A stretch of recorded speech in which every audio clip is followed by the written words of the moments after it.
Okay, I'm going to get started this morning by just welcoming all of you guys. Welcome to Watang Yu. Nice to see all of you guys here this morning. Welcome to everyone joining us online as well. Today is the first day of our Foundation in the Path to Enlightenment course. This is a course that I'm going to be teaching over the next 5 days to be able to help you guys develop a foundation in what it takes to actually get to enlightenment using the original teachings of the Buddha. And as you're learning the teachings, you're going to have the opportunity to not only investigate and examine these teachings, you'll have the opportunity to reflect on them, to independently verify whether they're true or they're false. And then you're going to be practicing the teachings as well to be able to see the real results in your mind. So welcome to all of you guys here. Welcome to everyone online as well. We're going to start with some meditation, and then I'm going to move into an introduction of the course and helping you guys understand what the course is. Then we're going to be talking about the life story of the Buddha, because if you're interested in understanding the path to enlightenment as taught by the Buddha, it'd be nice to know some of his life story. So I'm going to teach you guys that this morning. We're going to take a mid-morning break, and then afterwards I'm going to share with you what is enlightenment so that you understand what enlightenment is, because if you're journeying to a particular place, you would like to know, what is that place? Like if I was like, hey, would you like to go to Chiang Rai? You'd be like, well, I don't know. What's there? What's it like? What am I going to do when I get there? What kind of things are there to do? So it's nice to know a bit about this enlightened mental state before you actually decide, or as you decide to learn and practice to be able to get there. We're going to take about an hour and a half lunch break, and then when we come back this afternoon, I'm going to teach you guys Buddhist chanting so you guys can learn how to do the chanting in the Buddhist tradition. So if you guys would like to join for meditation, the way I start is with chanting. There's some chanting sheets over there on the table, and even though you guys don't know these chants now, if you like, you can actually, one second, let me just change my camera here. Okay, there we go. My camera wasn't on the right camera. Okay, so if you guys would like to see the chants, you can actually chant along now, even though I haven't taught them to you. This afternoon, I'm going to teach it to you. When I'm doing chanting, there's no rite or ritual or ceremony or worship involved. It's not prayer or anything like that. It literally helps to ease the mind into meditation and get more benefit out of the meditation itself. So that's why I do chanting. When you see these chants, there's nothing mystical or magical about them. It's like I mentioned, it's not worship or prayer or anything like that. You'll even be able to see the English translations on there as well. And during the lifetime of the Buddha, they used chanting as a way to commit the teachings to memory. Every 2 weeks, they would come together and they would recite his teachings word for word for word. So I'm going to teach you guys more about this chanting this afternoon so you can learn about it. But for now, we'll just kind of chant to ease into the meditation and get more benefit out of the meditation itself. Then I'm going to come in with some guidance to be able to help you understand how to meditate while we're actually meditating. Then there's going to be a period of time where it's just quiet and we're just all meditating together. Everyone here, everyone online, we can just all be meditating together at the same time. You may hear an occasional sound here or there, but these things are all impermanent. So if you are meditating, you'll see the guidance that I'll give you is to focus on the breath. And whenever your mind moves off the breath, you just cut that off and let it go and come back. So as you hear various sounds around, you don't need to let that disturb the mind. You can just bring the mind back to the breath. And then you come out of the meditation with some more chanting. And that's where I'll start the class and kind of get you going from there. I'm going to teach you guys all about body positioning and all the reasons why you would use different body positioning as part of this course. But just for now, to help you guys get started, is that most people learn sitting on the floor, but you can also sit in a chair as well. Oftentimes people are sitting on a sofa or a bench or a wheelchair or a chair. You can sit however you like. There's actually 4 positions that the Buddha taught for meditation, and I'm going to teach you guys all of these as part of the course. But for now, if you're on the floor, you might just sit with some cushions under your rear to kind of soften your seat, and then lightly cross your legs. This is going to help the circulation to flow in the lower body. You're not interested in those being real tight. If they're real tight, then it's going to impede circulation and have difficulty sitting. But you can really sit however you like. It's up to you. There's not just one way to actually sit. Whatever's comfortable for you and however you would like to sit, you just sit however you would like to sit. Some people even like to put their legs off the mat. This gets the hips up in the air, and it lessens the angle at the hips, the knees, and the ankles. So if you'd like to do that, you're welcome to do that as well.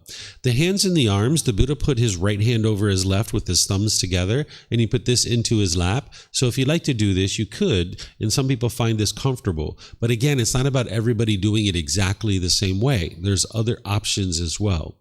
Some people like to put their palms on the thighs or the knees. Some people put their palms up. Some people rest their hands comfortably in their lap. So you do whatever's comfortable for you. There's not just one fixed way that everybody needs to meditate in.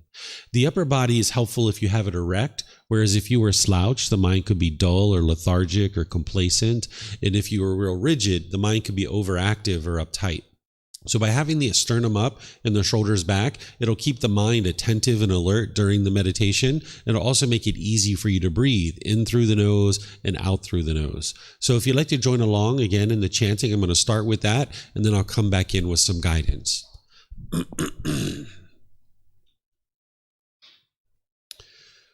Arahang Samma Sambuddho Mahakeva Bhutang Mahakavanhang Apivateyami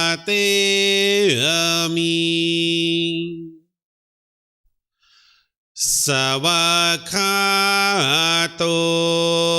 Mahakavata Dhammo Dhammang Namasami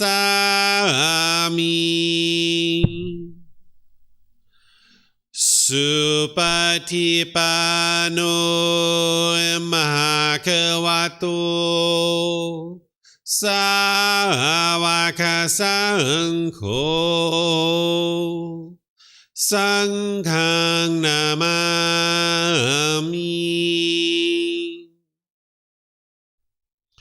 Namo Rasa Bhagavato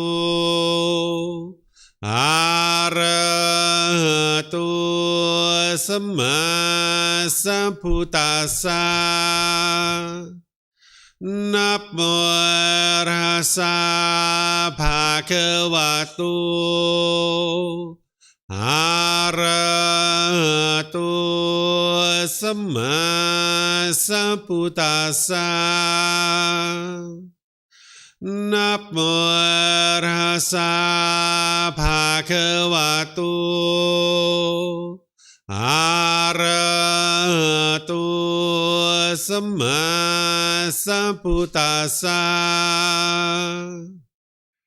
Iti piso Mahakava Arahang Samma Sambuddho Vicacaranang Sammuno Sakato Rokavitu Anutero Purisa Dhamma Sati Satatawa Manusarang Bhoto Bhagavati.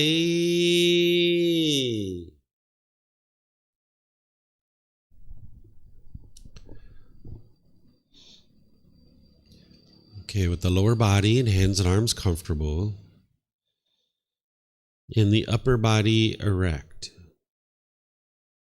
just close the eyes and start breathing in through the nose and out through the nose.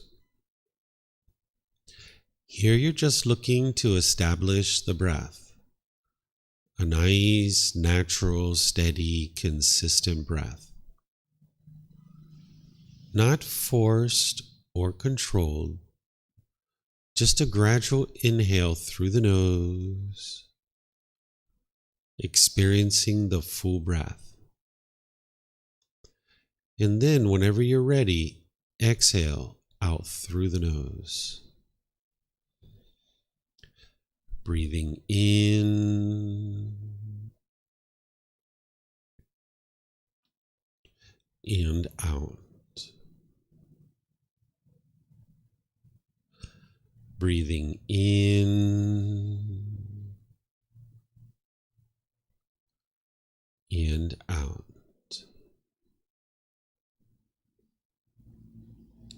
Your breath may not match up with the guidance that I'm providing, and that's okay. This is your practice. I'm just here for guidance. You can use this voice as a reminder that whenever you get to the next inhale, breathe in naturally through the nose, developing a nice, natural, steady, consistent breath. And then whenever you're ready, exhale out through the nose. Breathing in and out.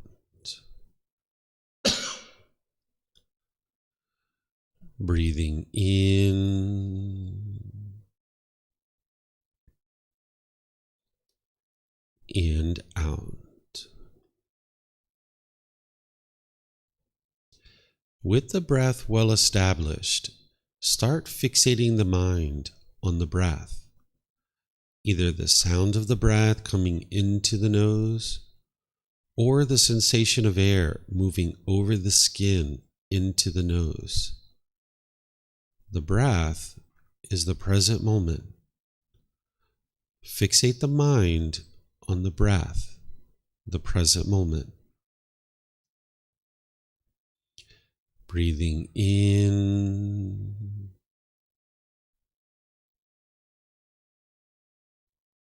and out. Breathing in and out.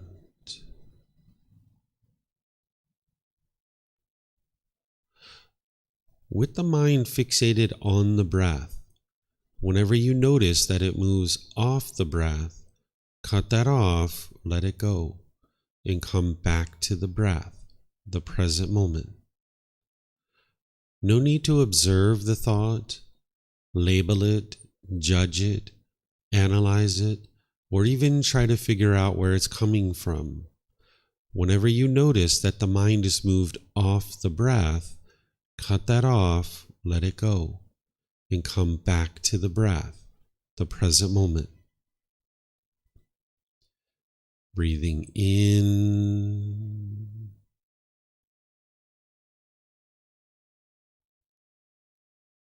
and out.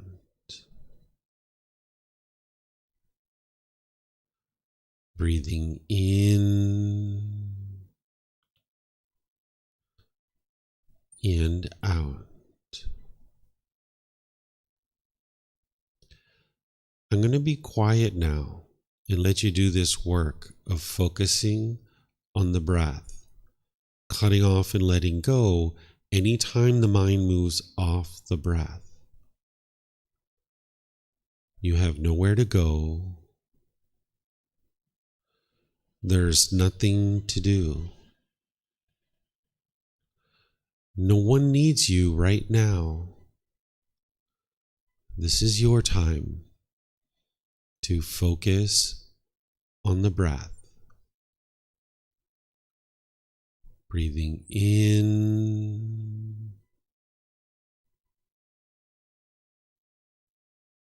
and out.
อะระหังสัมมาสัมพุทโธมหาเกวา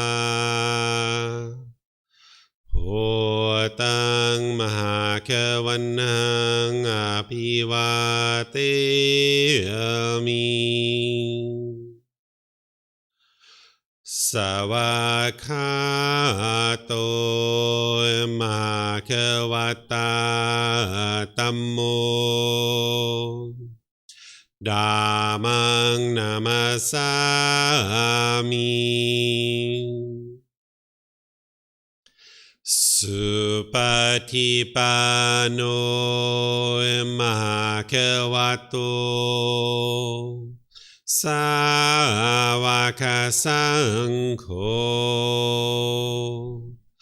สังฆังนามามิ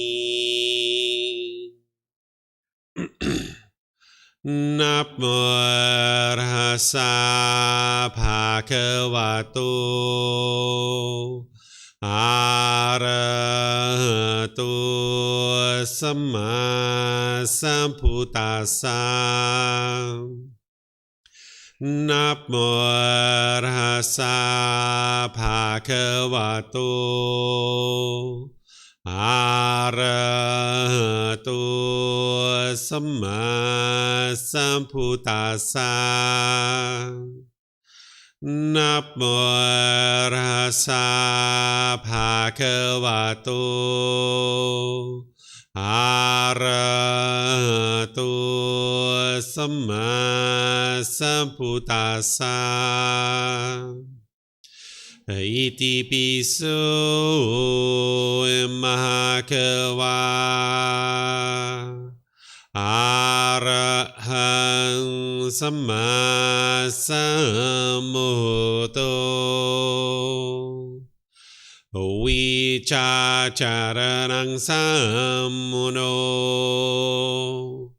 สกขาโตโรกาวิตุ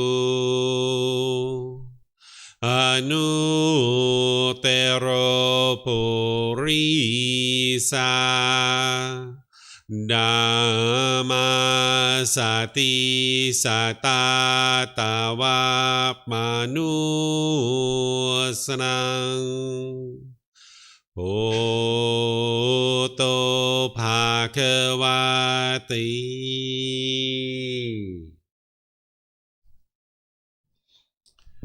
Okay, if you guys would like to slowly make your way out of meditation. Once again, welcome to everyone. Nice to see all of you guys here. Welcome to everyone online as well.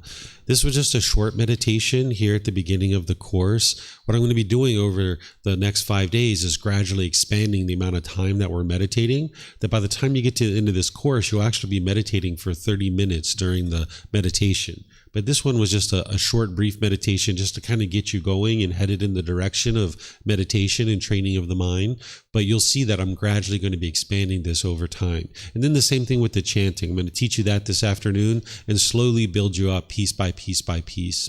But what I'm going to do now is I'm going to introduce you to the course so that you can understand what it is that I'm going to be sharing with you over the next 5 days. And then you guys can ask any and all questions that you like. And then we'll move into the talk about the life story of the Buddha, and then what is enlightenment, and then this afternoon the chanting.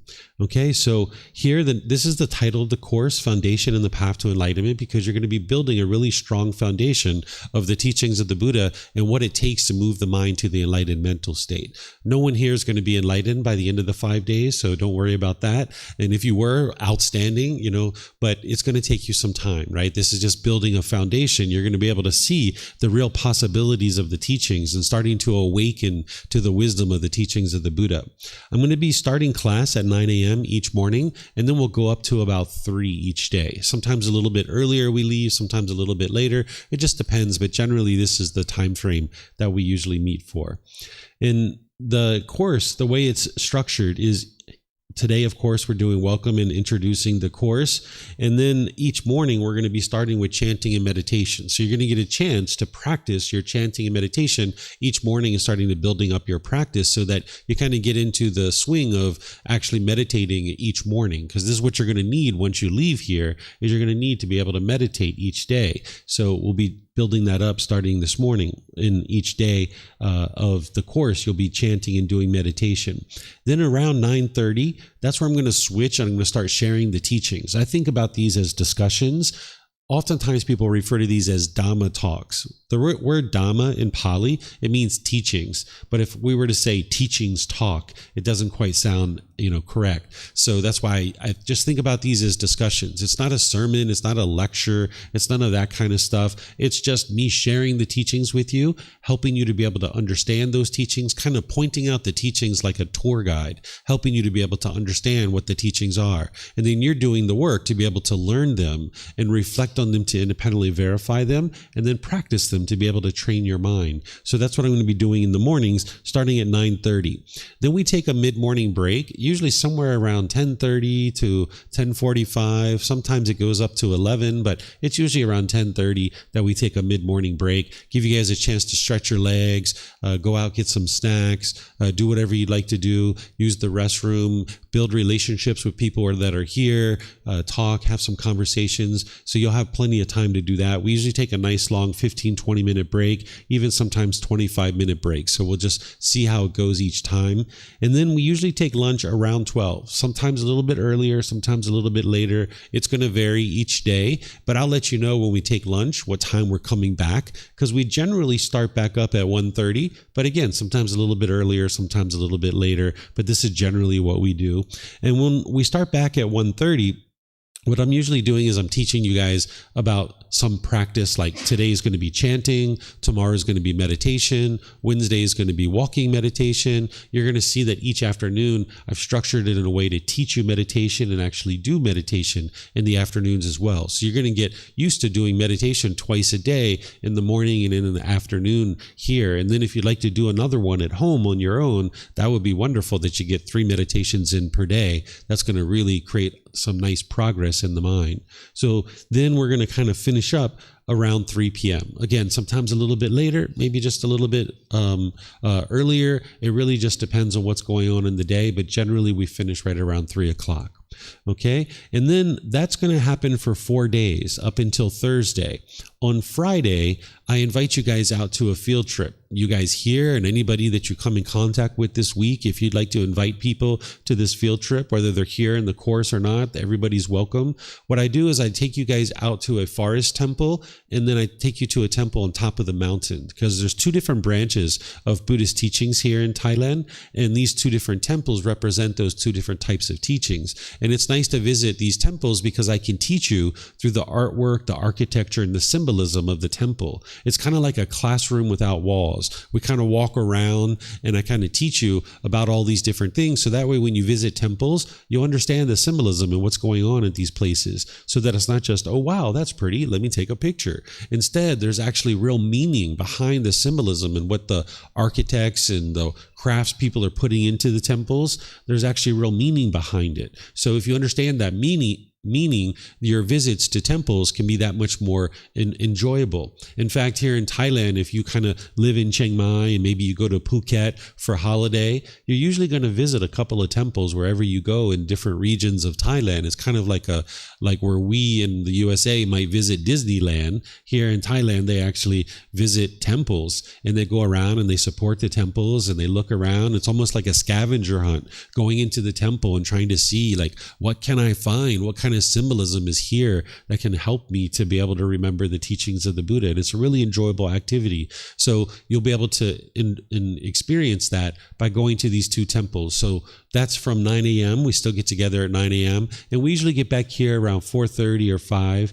So if you guys would like to come to that, or anybody else that you know of that would like to come, you guys are more than welcome. I'll explain to you more details about the field trip when we get to around Thursday, and I'll explain to you more about how we do that and all the details there. But this is generally our structure of what we're going to be doing throughout the course. This course is based on this book. It's called Developing a Life Practice, The Path That Leads to Enlightenment. It's the first book of a book series that I share. There's 13 books. They're over there on the bookshelf. You can actually get this book for free. You can download it from our website.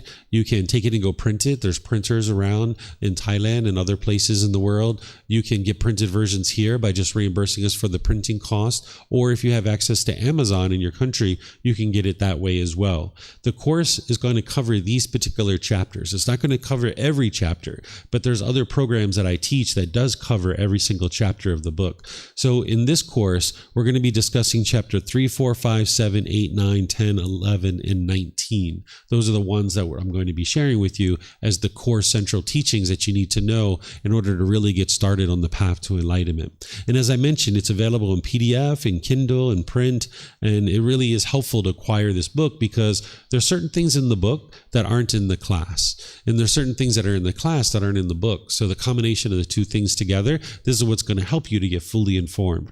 In fact, all these slides that I'm using and stuff like this, if you would like printed versions of those, I think either at break or at lunchtime, we're going to go to the print shop right here next to the temple. And if anybody would like to order a set of these slides in a workbook format, we're going to get some printed out, and then you can just pay for the printing cost, and it has the ability to take notes right inside the actual workbook. So if you guys would like access to that, just let me know at the first break, because when I go down there, I can get some printed out for you guys, and you guys are welcome to even have that, which is the actual slides, because you're going to see there's a lot of content and words of the Buddha that will help you in your journey to enlightenment to have this if you like it in printed format.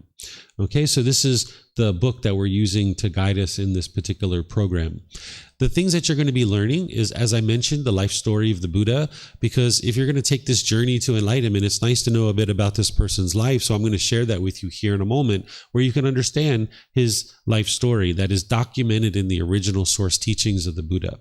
Then I'm going to teach you what is enlightenment. This is something that we're going to do after our break, because it's nice to know this mental state of enlightenment. What is it? Because if you're going to navigate your way to it, you would like to know what it is, and you'll be more readily able to navigate your way to it. And once you actually attain enlightenment, you'll know that you've actually attained it. If you didn't know what it is, you wouldn't be able to really navigate your way to it or know that you've actually attained it once you've actually attained enlightenment. So I'll get you started with an understanding of what enlightenment is. Tomorrow, I'm going to be discussing the Four Noble Truths, establishing right view. This is the very first teaching of the Buddha to be able to help you understand the problem in the mind, the cause of that problem, the elimination of it, and the path forward. So in 4 simple statements, you'll be able to independently verify why you get angry, why you get sad, why you get frustrated, and all these other discontent feelings like stress and anxiety and things like this. And then I'm going to teach you how to eliminate it as well. Not only in the Four Noble Truths, but tomorrow morning, we're going to spend the entire morning discussing the Eightfold Path. The Eightfold Path is the path for all humans to enlightenment. This is the core central teaching of the Buddha that you would need to know inside and out, backwards and forwards, left, right, up, down, in order to be able to get to enlightenment. And you're usually learning that as a foundation, and then you're going to need to revisit it more than one time. And you're dialing this into your life more and more closely. So I'm going to be using the original words of the Buddha to help you understand what that is. And you're going to be able to see that this is your life practice. When we talk about this book and it's titled Developing a Life Practice, The Path That Leads to Enlightenment, that's the Eightfold Path. That is the path to enlightenment. So you guys will get an opportunity to learn that in depth on Tuesday morning. Then on Wednesday, I'm going to be teaching you transforming the 3 poisons: craving, anger, and ignorance. This is where you understand the 3 high-level problems in the mind that the Buddha taught and how to actually eliminate them as well. And you'll be able to hear from that teaching how your mind has these poisons. You'll be able to independently verify that for yourself. Then I'm going to teach you the 5 precepts. This is a householder's guide to daily practice. These are 5 impactful decisions that you could make either wisely or unwisely, and it'll lead to either wholesome results or unwholesome results. So we're going to be exploring that using the original words of the Buddha, and then I'm going to be relating it to certain situations that you experience in your day-to-day life from time to time, so that you'll understand how to take a teaching like this from the Buddha and apply it to your specific day-to-day activities that you're doing in life. So I'm going to show you guys how to do that. Then on Thursday, I'm going to teach you what is karma and how does it affect me. This is the natural law of karma. And everything the Buddha taught in one way or another comes back to this natural law. And everything that I'm going to be teaching you comes back to this natural law in one way or another. So even though throughout the entire course, I'm going to be teaching you about the natural law of karma, on Thursday morning, we're going to go in and I'm going to teach it to you specifically in this particular talk where you guys will be able to learn exactly what this natural law of karma is and how to produce wholesome karma and how to eliminate unwholesome karma in your life. So I'm going to be talking about that and helping you to understand this. It's nothing mystical or magical. It's not about punishments and rewards or anything like that. It's actually this cause and effect or this action and result, making wise decisions that lead to wholesome results and making unwise decisions will lead to unwholesome results. So I'm going to show you about this natural law and help you to understand it in more detail. Then I'm going to teach you what is merit and continued support on the path to enlightenment. This is a specific type of wholesome karma. And after this program, you're going to need continued support beyond just this particular course. So in order to have that continued support, you're going to need to know how to actually acquire it. So I'm going to teach it to you and help you to understand how to get continued ongoing support, because as I mentioned, nobody's going to get to enlightenment in 5 days. It's just not possible. So you're going to need additional support, and all that's available to you at no cost. There's nothing that you'll ever need to pay for that you'll be able to receive that continued support ongoing at no cost. Then as part of the course, I'm going to be teaching you meditation all the way throughout. And you're going to be learning breathing mindfulness meditation. This is going to be like the foundation for this particular course, because this is the primary form of meditation that the Buddha used in order to move the mind to enlightenment. There's other things besides meditation that you're going to need. So that's why I'm teaching you all these other things. But in terms of the meditation that's a real priority to start working on first is its breathing mindfulness meditation. You would like to build this up for about 4 weeks or so before you bring in the next style of meditation, which would be loving kindness meditation. That's a meditation that you're going to be able to learn at other times. That's going to help you eliminate anger, hatred, and ill will, and all those lesser versions like frustration, agitation, annoyance, and things like this. I'm going to teach you the positions of seated, lying, standing, and walking, because you're going to need these different positions at different times, because you're not going to be able to meditate in the same position all the time. And then this afternoon, there's the Buddhist chanting that you're going to be learning. And then towards the end of the course, I'm going to teach you how to integrate these teachings into your day-to-day life, because that's where you're going to see the real benefit. If you come here and you have a 5-day course and you learn a few things, wonderful. You've had a great experience, and you might even use some of the things that you learned here in order to benefit your life. But if you can integrate these teachings into your life and actually practice them consistently on a long-term basis, that's where you're going to see the real transformation to the mind. So I'm going to teach you how to integrate the teachings into your life in a way that's really straightforward and really easy, and that can be a sustainable practice on a consistent long-term basis. So this is what I'm going to be sharing with you guys over the next 5 days. Do you guys have any questions about the course at all? Anything you guys would like to ask? No? Okay. All right. So what I'm going to do now is I'm going to share with you guys the life story of the Buddha. This is chapter 19 in the book. This chapter is titled The Difficult Human Existence, Sickness, Aging, and Death, because this is what it actually was that motivated Siddhartha Gotama to take this journey to get to enlightenment, is that he experienced these 4 observations, which I'm going to share with you and help you understand what they are and what motivated him to go on this journey to get to enlightenment. The way that I've organized this talk is I'm going to talk about the birth of Siddhartha Gotama, his early life, his journey to enlightenment, his teaching career, and then we're going to talk about sickness, aging, and death, because these are 3 times that it's really problematic and really difficult for humans to experience, is either your sickness, aging, and death, or other people around you, their sickness, aging, and death. This can be really challenging for you. So I'm going to teach you about this, and because these were motivating factors that encouraged Siddhartha Gotama to go on this journey to enlightenment. And as we go in our class, whether it's today or any other day, you guys are always welcome to ask questions. Here at the temple, we have microphones that you guys are welcome to use. If you use these, we'll be able to hear you here at the temple, and they'll be able to hear you online. If you speak without a microphone, nobody would be able to hear you online. So all you need to do is get a microphone and press the gray button. You'll see the lights come on, and you just hold it up to your chin and speak, and then we'll be able to hear you. And you can take the microphones back with you to your seat, because you or the people around you might have more than one question. And then for those of you guys online, you can ask questions by putting that into Facebook, YouTube, or Zoom in the comment section. Or in Zoom, you can raise your hand electronically and ask any and all questions that you like.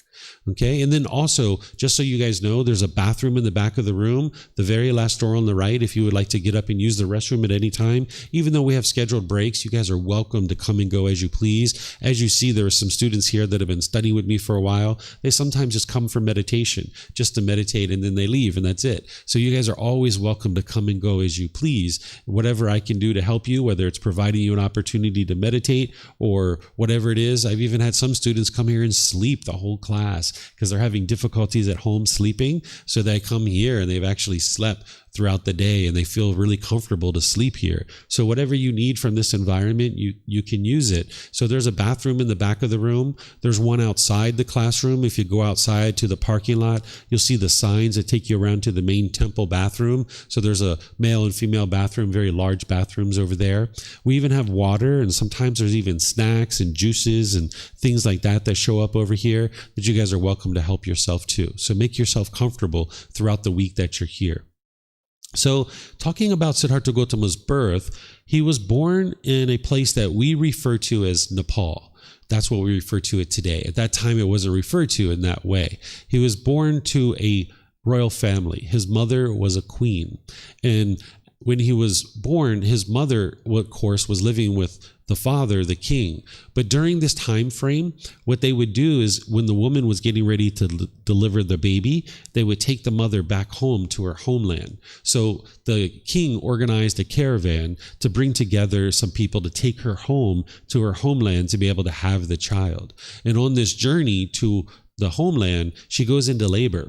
So they had to stop the caravan, and she gets out of the caravan and she goes over to this tree, and she's holding on to the tree with there's a branch that she's holding on to, and she's trying to give birth by standing up because the baby was having trouble coming out of the birthing canal. So as she was standing up and holding on to the branch, the baby ends up breaking through the side of the stomach, and she ends up dying 7 days later. Nowadays, we would have just done a C-section and everything would have been just completely fine. But the technology 2,500 years ago didn't exist for her to have a C-section and actually save her life. So she ends up dying 7 days after his birth. And it wasn't uncommon for a mother to die during birth 2,500 years ago. So they would actually have protocols in place that would actually take care of these kinds of things. The protocols were that if you die during childbirth, your siblings would adopt your children as their own children. Sometimes the children died during childbirth, but if the child didn't die and the mother did die, then there'd be people that would adopt your children. And Siddhartha Gotama's mother had an older sister that ended up adopting Siddhartha Gotama as her own child. So his aunt became his stepmother. Right? So now she raises him as her own child. It's said that during the lifetime of the Buddha, that when he actually was born, that he walked 7 steps and lotus flowers were blossoming under his feet, and he spoke and he said, "This will be my last birth." This is what's written in the original Pali Canon, the original text. I don't think this is actually true, because sometimes when someone does something as amazing as the Buddha did, that as time goes on and people kind of pass down the teachings, they kind of embellish the story to make him look even better than he already was. There's no need to embellish the story of a Buddha. A Buddha does things that are very amazing during their life. No need to embellish the story, because if this part of the story was actually true, the next part of the story wouldn't actually be needed. So this idea of this miracle that happened during the time of his birth, in my opinion, most likely didn't happen. But whether it did or didn't happen, it doesn't really matter, because we have his teachings and we know how to get to enlightenment. But nonetheless, this is what is written in the original teachings, that he walked 7 steps, lotus flowers were blossoming under his feet, and he spoke and he said, "This will be my last birth." The next part of the story is that his father was interested to know what his son was going to become. So he summons these fortune tellers to come and let him know what his son was going to become. So if your son is born and lotus flowers are blossoming under their feet and they're walking and talking, you probably don't need people to come tell you what this child's going to be, because you can see like, oh my goodness, these miracles are happening. You know what this child's going to be, right? But nonetheless, he summons 108 advisors. The king was interested to know what was going to happen with his son. And these 108 advisors come and they're essentially fortune tellers, helping his father understand what was going to happen with his son. And 107 of them tell the king that your son is going to be a great monarch. He's going to be a great ruler. He's going to rule over your territory, and he's going to expand your kingdom far and wide. And of course, the father's like, that's my boy. Okay, yeah, let's go. Yeah, right? Well, there was one advisor who came in, the 108th one, and he apologized to the king because he overheard all the other advisors. And he said, "Sir, those other advisors are 100% correct. Your son is going to be a great leader, but he's not going to be a leader in the way that you think he's going to be a leader. He's not going to be a monarch. He's not going to be a ruler. He's going to be a spiritual leader." And his father didn't like this. So his father decides he's going to sequester his son in the palace and never let him go outside, because he felt like if he went outside and got involved in worldly affairs, that he would be interested in being a spiritual leader. So instead, he was going to try to kind of woo him into the ways of being a monarch. He gave him wonderful fabrics. He gave him great food and entertainment. He gave him royal riches, beautiful women bathing him and taking care of him. Everything you can imagine a rich royal king could give their son, he gave his son these things in order to be able to help get him kind of hooked to being a monarch, because he knew that his son would never be able to get this kind of lifestyle any other way. So this goes on for 29 years. Siddhartha Gotama is inside the palace and he's being wooed into the ways of being a monarch. He has everything you can imagine, right? So now, at the age of 29, Siddhartha Gotama knows he's about to become the king, because during this time frame, you would become the king at the age of 30. The king would retire, and now they would be there for you to be able to guide you and help you learn how to be the king. So at the age of 29, he knew he was about to become the king. So he realizes he's never even been outside the palace. So how could he rule over these people in this kingdom if he's never even been outside the palace and been involved in worldly affairs? So he decides that he's going to go outside the palace. He goes outside the palace and he brings with him his royal attendant. This is like his chief of staff, his main confidant, the person who's kind of advising him and helping him along the way. So he goes outside the palace and he has what's called the 4 observations. These 4 observations are that he sees a sickly person, he sees an aging person, he sees a dead corpse, and he sees a roaming ascetic, someone who's given up worldly possessions and is trying to understand the world and trying to get to enlightenment. And this is what we refer to as the 4 observations, because these were the 4 motivators that would motivated him to be able to go on this journey to enlightenment. Because when he sees the sickly person, he sees something that he wasn't familiar with. He sees this grief and misery and despair around this person. And he has to ask his royal attendant, like, what's going on over there? Why are those people so angry and frustrated? He's like, oh, that person's sick and they can't get, their basic necessities to sustain life. So they're feeling miserable and grumpy and irritable. And this was all new to Siddhartha Gotama, because he had everything he ever imagined in the palace. If you grew up for 29 years in a palace being well taken care of, you'd probably think the whole world was this way. Right? So when he saw this sickly person and they weren't able to acquire the basic necessities to sustain their life, he was confused and he had to ask his royal attendant, why? What's going on over there? Then he saw an aging person, and the same thing. This person was in misery and despair, and he had to ask his royal attendant, what's going over there? And it was the same thing. This person wasn't able to acquire the things that they needed in order to sustain their life. Then he saw a corpse, and he saw people in sorrow, in grief, and misery around the dead body. And he has to ask his royal attendant, like, what's going on over there? And it's the same story, that these people are now going to be lacking resources and not able to actually sustain their life now that this individual has died, this certain member of their family. And this has a real impact on Siddhartha Gotama. He realizes that the kingdom is full of misery and despair. While he was living this life of luxury in the palace, it was really in the kingdom a lot of misery and despair that he had never seen before. And then he ends up seeing this fourth observation. This observation was that he saw this roaming ascetic, someone who had given up worldly life, and they're going on this journey to be able to get to enlightenment and figure out the world. And Siddhartha Gotama has to ask his royal attendant, like, what's that person doing? And that's what the royal attendant shared with him. And the Siddhartha Gotama decided that's what he would like to do. He's not interested in ruling over misery and despair and grief and sorrow and displeasure. He was interested in figuring out how to help these people to escape that.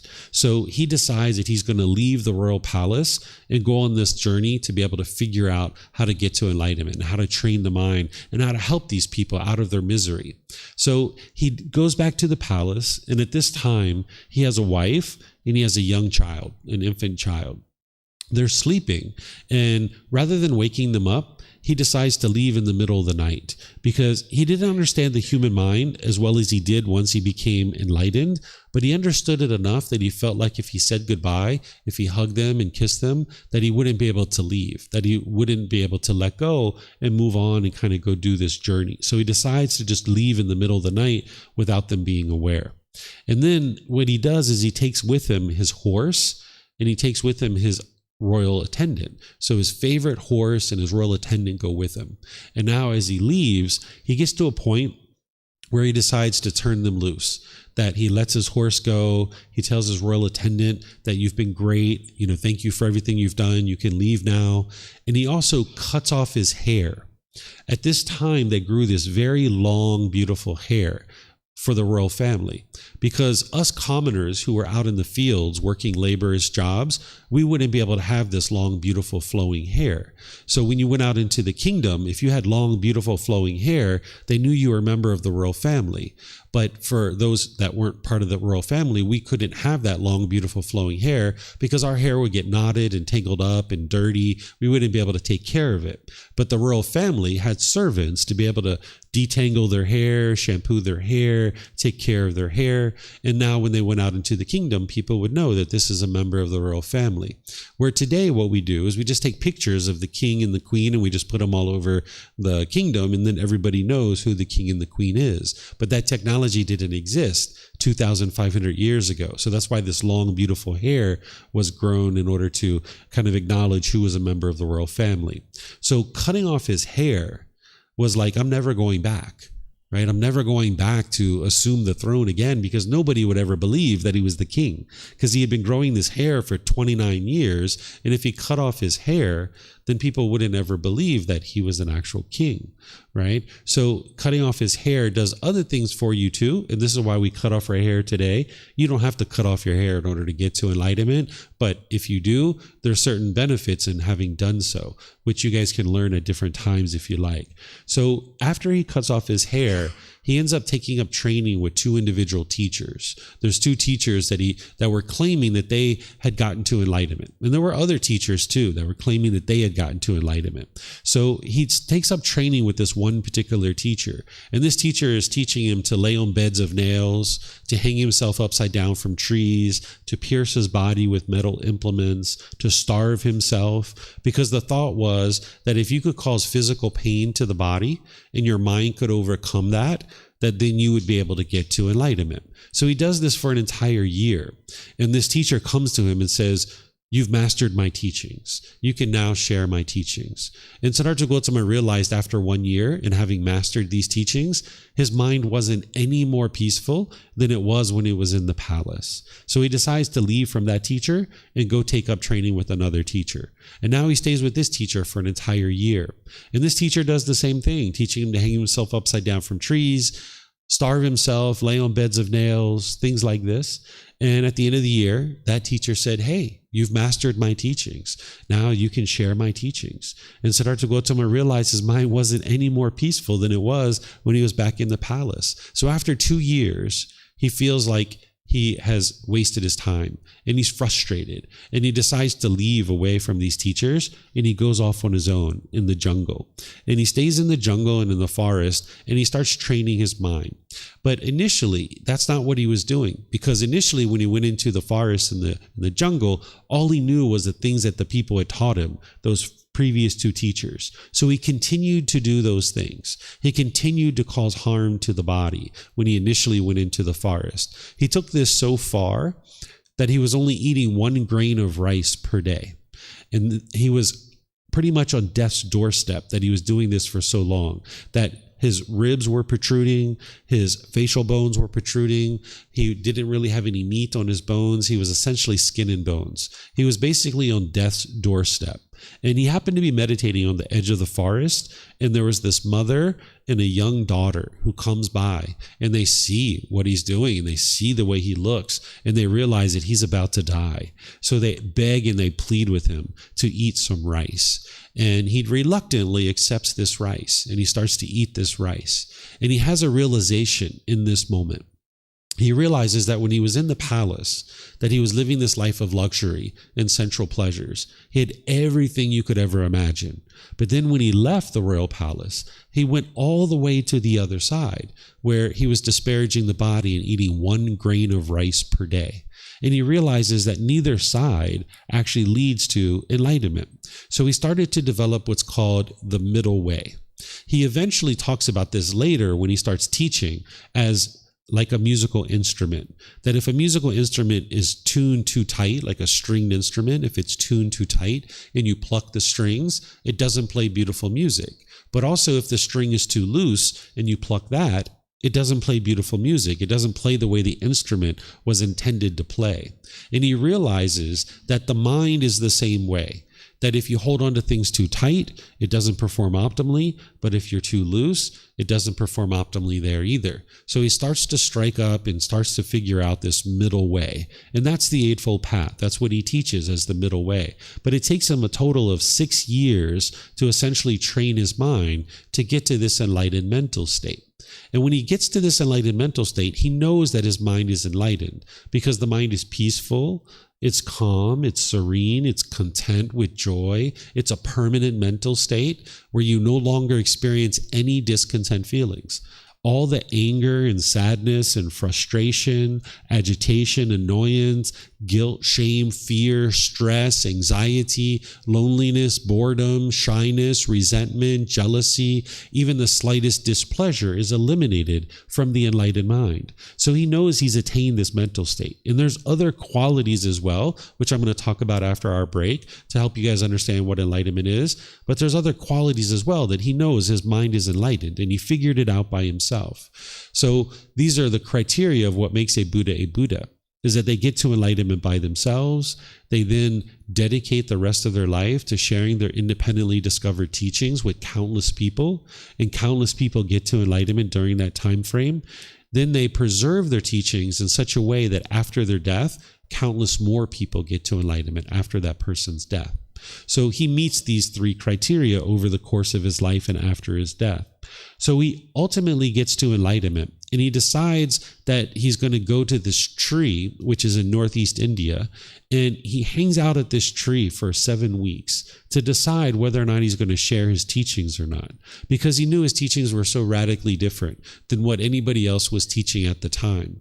Everyone else was teaching people to hang themselves upside down from trees and starve themselves and all these other things. So he hangs out at this tree for 7 weeks, trying to decide, should he go back to the royal palace or should he go share his teachings with others? Ultimately, we know what he did. He ended up deciding to share his teachings with other people. So the way that he does this is he starts making his way back to the area where he was originally studying with those 2 teachers. And when he makes his way back towards that area, he runs into 4 of his previous classmates and 1 of his previous teachers. And when he runs into these 5 people, they start laughing at him. they start mocking him and joking him. Because when they saw him coming, they saw he had meat on his bones. He looked bright and vibrant and radiant. And to them, they thought that he had given up on the path to enlightenment. Because to them, to be able to get to enlightenment, you had to be starving yourself. You had to have, be disparaging the body. So when they saw this bright, radiant, joyful person with meat on their bones coming towards them, they thought surely he had given up on the path to enlightenment. So they started mocking him and joking him. But by the time you get to enlightenment, that stuff doesn't bother you. You're not affected by somebody mocking you or joking you or anything like that. So all he does is he comes over to where they're at, he sits down, and he takes his hand and he touches the earth. He performs one miracle during his life. He touches the earth. And when he touches the earth, there's these animals that come to where he's at. There's deer and lizards and squirrels and turtles and rabbits and birds and all these different things that come to where he's at. And these 5 people see what he just did, and they're like, okay, you got my attention. What do you have to say? And they sat down, and then he teaches them the 4 noble truths. This is what you're going to learn tomorrow, this first teaching. He teaches the problem in the mind, the cause of the problem, the elimination of it, and the path forward. And because the teachings of the Buddha are independently verifiable, when he spoke and he explained the 4 noble truths, those 5 people could independently verify what he had said. And they could see that he had indeed discovered what it takes to get to enlightenment, because you can independently verify it. So you'll see tomorrow when I teach you the 4 noble truths, you can independently verify it and see for yourself that this is indeed the cause of what is problematic in your mind, and you'll be able to see the elimination and the path forward. So these 5 people knew that he had figured it out, and now they become his first 5 students. And from that point forward, more and more and more and more and more people started learning with him. In fact, sometimes teachers would come and try to talk to him about his teachings, and they would bring with them their students. And these teachers would kind of ask him questions about his teachings, and he would explain it to them, and they would sometimes get mad and angry, and they would, peel out of the meeting, and they would storm off out of the meeting. And those students would know, like, whoa, our teacher isn't enlightened, because they're angry, they're frustrated. And then those students would oftentimes become the students of the Buddha. Or sometimes that teacher, realizing how wise the Buddha was, is they would then become a student themselves of the Buddha, and they would bring with them their students. So his community just kept growing and growing and growing and growing, of more and more people learning from him. And countless people get to enlightenment during this time frame. So at the age of 35 is when he got to enlightenment, and he teaches all the way until the age of 80. In fact, his very last words prior to death, it was a teaching. He was teaching all the way till death. So for 45 years, he was actually teaching. And then once he dies, they end up writing his teachings down, because during his lifetime, everything was oral. But after his death, they write the teachings down. And we refer to this as the Pali Canon. By the time you get to enlightenment, you have a deep, profound memory. You will never forget the teachings that it takes for you to get to enlightenment. You will always retain that wisdom. So by the time that he died, there were countless people that had gotten to enlightenment, and 500 of the enlightened beings came together, and they started documenting his teachings and making sure that they were preserved for future generations. And that's what I base all the things that I teach you, is on this Pali Canon. These are organized into 45 large volumes of books that are this large, and this is the words of the Buddha. And in the world, you might think that everybody studies with the original words of the Buddha, but this isn't actually true. There's 500 million people who consider themselves to be Buddhist, but there's very few number of people that are actually studying with the original words of the Buddha, because these teachings have been hidden for so long throughout history that it's just been an oral tradition. And they weren't intentionally hidden. It's just that the cost of printing out 45 large volumes of books is so expensive that a lot of people don't have it. So in a Christian environment, we can't imagine being Christian without studying the Bible, because it's just one book, right? It's so easy for everybody to get a book.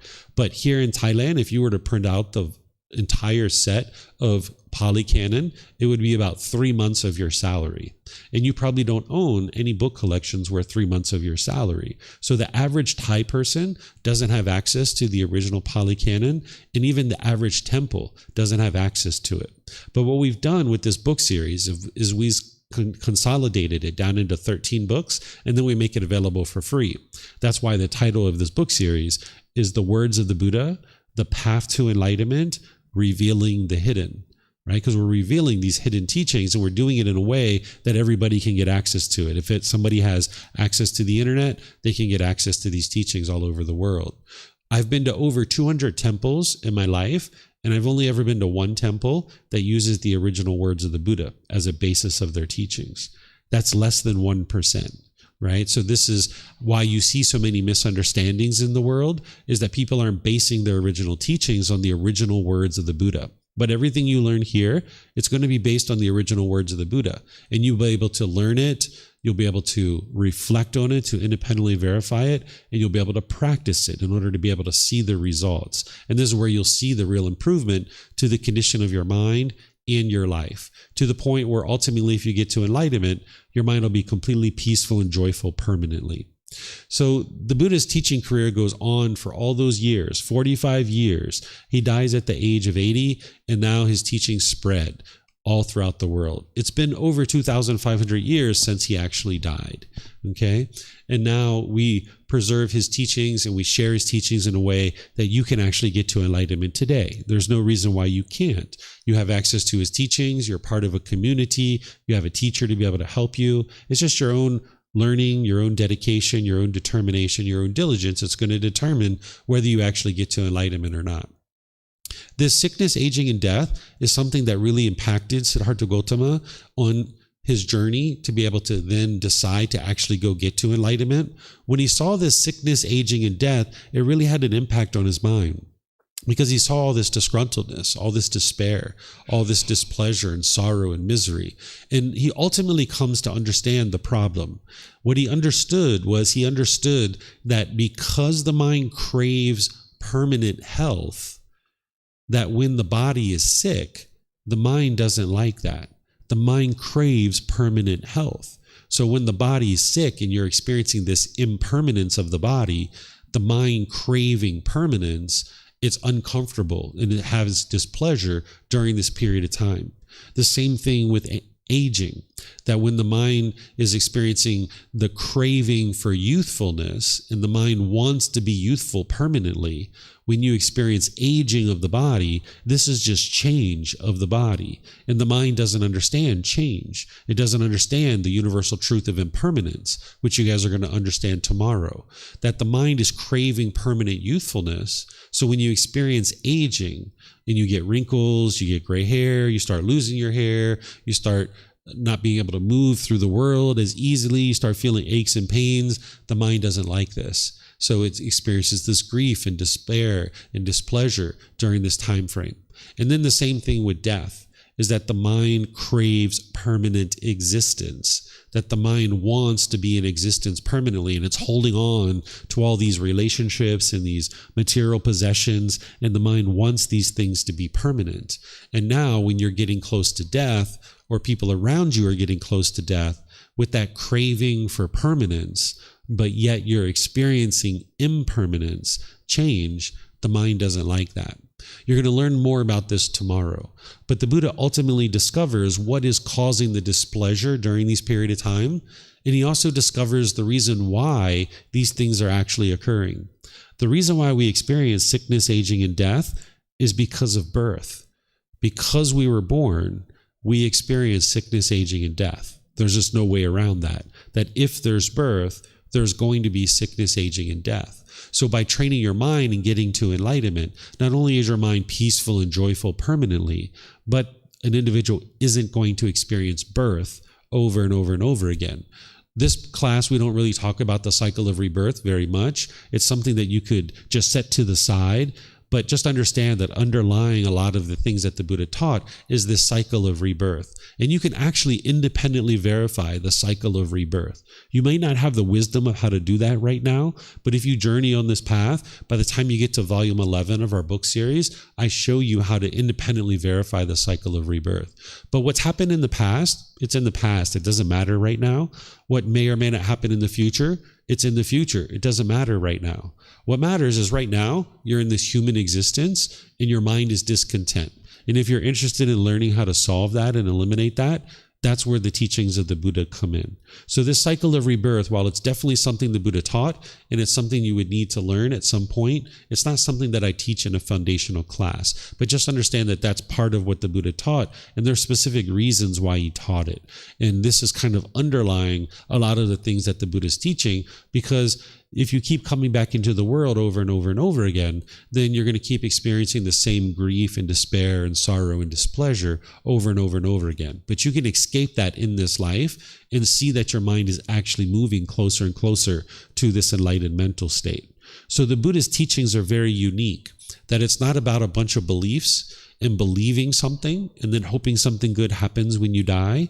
Instead, you're learning now, you're examining his teachings now, you're reflecting on them now, and you're practicing them now, and you're actually seeing the results now. You can actually see the condition of your mind and the condition of your life improving now in this life. And this is very unique about any kind of teachings like this, because typically we're taught to believe a bunch of things and then something good's going to happen when we die. But by that point, it's too late. Right? So in the teachings of the Buddha, it's about getting to a wonderful life now so you can see the results now. Okay? So this is the life story of the Buddha, just kind of as an outline. Do you guys have any questions on the life story of the Buddha? Anything you guys would like to talk about or discuss or ask me about in relationship to his life? No questions? Okay, let me see if we have something online. Let me just check here. Looks like Janae is online, but let me check Facebook as well. Okay, so Janae is asking, what kind of personality do you think the Buddha had? The Buddha, as an enlightened being, after his enlightenment, he would have had a very cheerful disposition. He would have had a very pleasant and harmonious and kind and warm and gentle personality.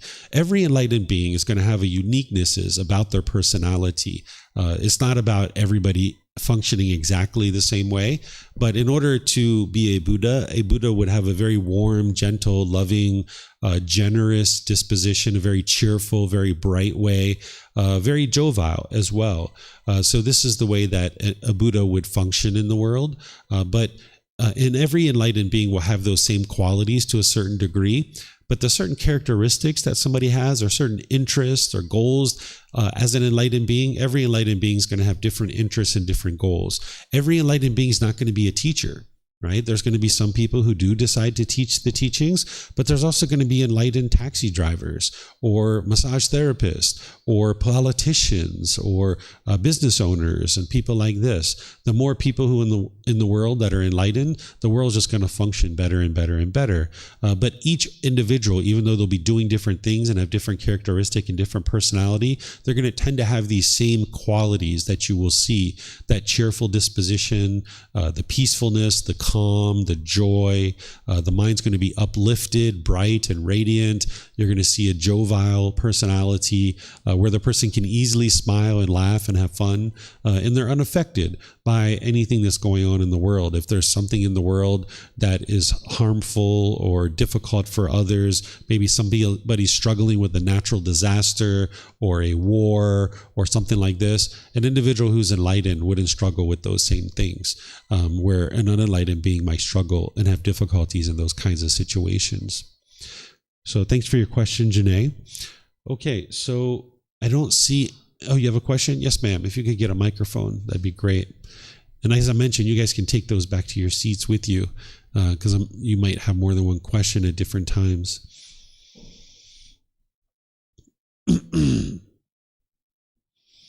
Hey, my question is about the first steps that he did, like moving out from the palace, leaving his family behind.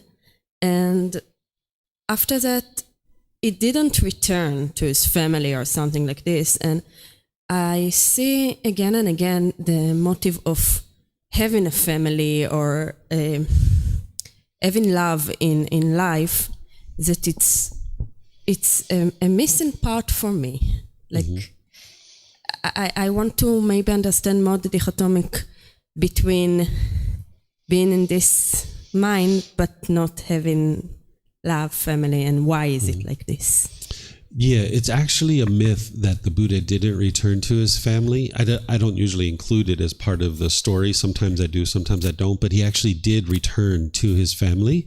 He didn't go back to the royal palace and stay at the royal palace, but he returned back to that area, and his son ordained with him, his wife ordained with him, his stepmother, his aunt ordained with him, his cousins and brothers and people like this. So many people were ordaining with him from the royal family that his dad actually came and begged and pleaded with him to stop ordaining the royal family, because he was attached to the royal family and he wanted it to continue. So the Buddha implemented some guidance that still exists today, that if you would like to ordain, that you have to have your family's permission in order to do so. So even here in Thailand, if you become ordained, the first people to cut your hair is your family, as a sign that they're supporting you. Because when you're coming out of the household, it will put extra responsibilities on other people. So you need to be sure that if you're going to go ordain, that you have the support of your family.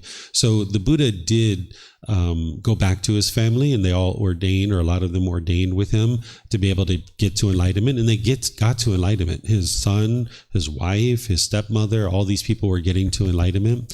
So getting to enlightenment, there is love and there is relationships. This is where a lot of people don't understand what is the path to enlightenment, and that love is actually part of the path to enlightenment, that by the time you get to enlightenment, you will understand what true love is and be able to practice it very closely.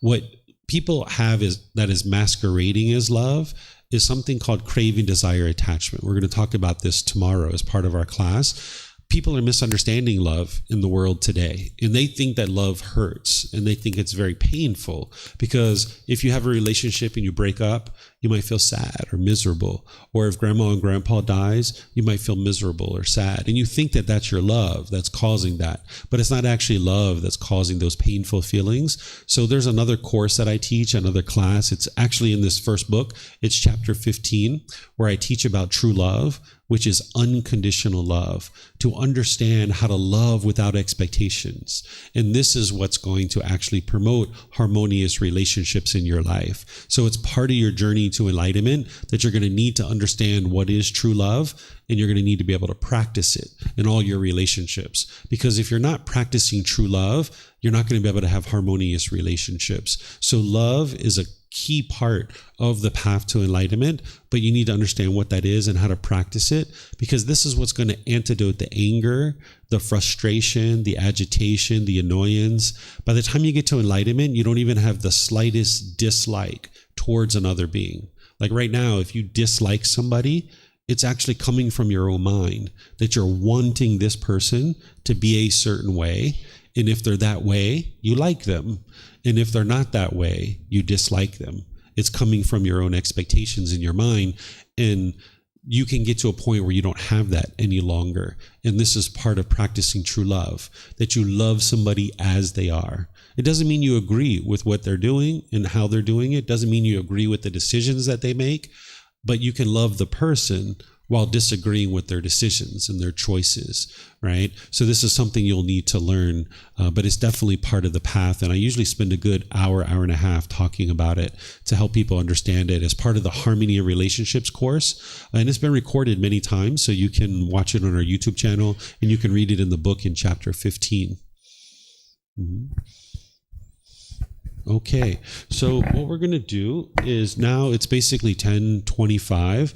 I'm going to take a 20-minute break up to 10:45, give you guys a chance to go out and stretch your legs and do everything you'd like to do. In fact, if you'd like to go down to the print shop and get that workbook printed, or if anybody else would like a printed workbook, just let us know. We're going to go get them ordered. That way at lunchtime, they'll already be done, and you'll be able to take notes in a workbook if you'd like to have a workbook. But enjoy your 20-minute break, and I'm going to start back up at 10:45. Okay, so thank you guys, and we'll see you guys after break.